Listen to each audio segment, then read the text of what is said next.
বন্ধুরা, আজকে আমি রান্না করব সিলভার কাপ মাছ। সিলভার কাপ মাছের উপরে আমি লবণ হলুদ ছড়িয়ে দিচ্ছি। আজকে অন্য কথা বাড়ালাম না, ঠিক আছে? আজকে আমি ডাইরেক্ট রান্নায় চলে যাচ্ছি, যেহেতু টাইম কম। লবণ হলুদ ছড়িয়ে নিলাম, পোস্ত নিয়েছি, ধনে পাতা, কাঁচা লঙ্কা, আদা, রসুন, আলু, টমেটো। এই আমার লেগেছে।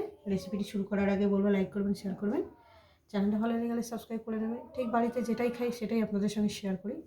চলুন বন্ধুরা, রান্নাটা শুরু করি। আর কেমন লাগছে বলবেন কিন্তু। এই পোস্তর মধ্যে দিয়ে দেবো 4টে শুকনো লঙ্কা, যেহেতু কাঁচা লঙ্কা আছে। এই আদা রসুনটাকে আর শুকনো লঙ্কাটাকে একসঙ্গে নিয়ে একটা পেস্ট বানিয়ে দেবো। এর মধ্যে দেবো হলুদের গুঁড়ো, জিরে ধনের গুঁড়ো। এই যে নিয়ে নিয়েছি হলুদের গুঁড়ো, জিরে ধনের গুঁড়ো। গ্যাস ধরিয়ে দিয়েছি, কড়া বসিয়ে দিয়েছি বন্ধুরা। কড়া আমার গরম হবে। দিয়ে দেবো তেল পরিমাণ মতন। তেলটা আমার গরম হয়ে গেছে। দিয়ে দেবো একটু লবণ। রেসিপিটা কেমন লাগবে অবশ্যই কিন্তু বলবেন। ভালো লেগে গেলে লাইক করে দেবেন, শেয়ার করে দেবেন। আর মাছগুলো এক এক করে দিয়ে দেবো আমি।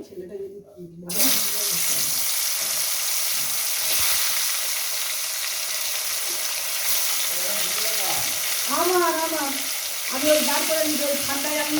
তো বন্ধুরা, মাছগুলো উল্টে দেবো। এটা হচ্ছে আপনার সিলভার কাপ মাছ। মাছটা বলতে ভুলে গেছি।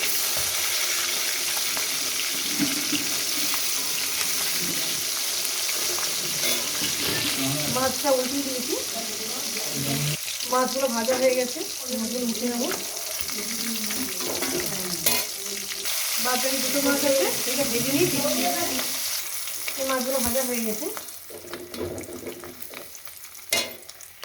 এরপর দিয়ে দেবো আলুগুলো।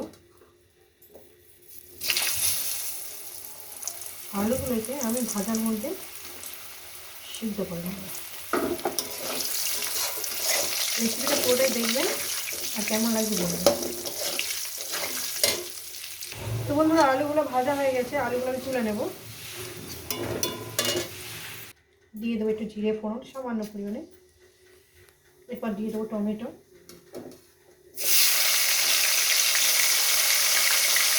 কাঁচা লঙ্কা,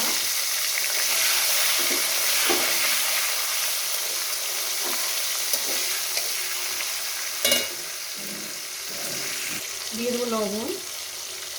তখন তেলের মধ্যে লবণ ছিল।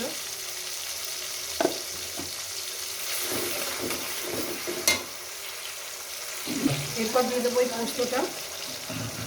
পোস্ত বাটি দেওয়া জলটা আমি দিয়ে দেবো। মশলার বাটি দেওয়ার জলটা দিয়ে দিলাম। একটু লেগে আছে, একটু দেবো পরে। বন্ধুরা, মশলাটা দিয়ে চালিয়েছিলাম মনে নেই, মশলাটাকে দিয়ে দিয়েছি। মশলাটাকে দিয়ে দেওয়ার পর মশলা বাটি দেওয়ার জলটা দিয়েছি। দিয়ে দেওয়ার পর এটাকে আমি 2-4 মিনিট ধরে কষাবো।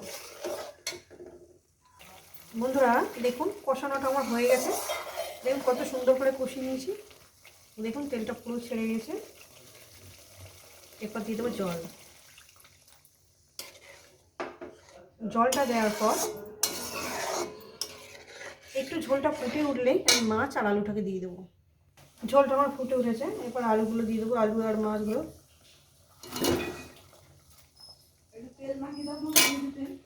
মাছ আলুগুলো দিয়ে দিয়েছি। এবার উপর থেকে ধনে পাতাটা ছড়িয়ে দেবো। আর 5 মিনিট রান্না করবো বন্ধুরা। তো বন্ধুরা, আমার মাছের ঝালটা রেডি হয়ে গেছে। এই রেসিপি যদি আপনাদের ভালো লেগে থাকে অবশ্যই কিন্তু কমেন্ট করে জানাবেন। রেসিপিটাকে লাইক করবেন, শেয়ার করবেন, চ্যানেলটা ভালো লাগলে সাবস্ক্রাইব করে নেবেন। আমার নতুন ধরনের রেসিপির সঙ্গে দেখা হবে। সবাইকে বলবো সুস্থ থাকবেন, ভালো থাকবেন আর আমার নিত্য নতুন ভিডিও দেখবেন। কিন্তু এইভাবে একবার বানিয়ে খেয়ে দেখবেন মাছ।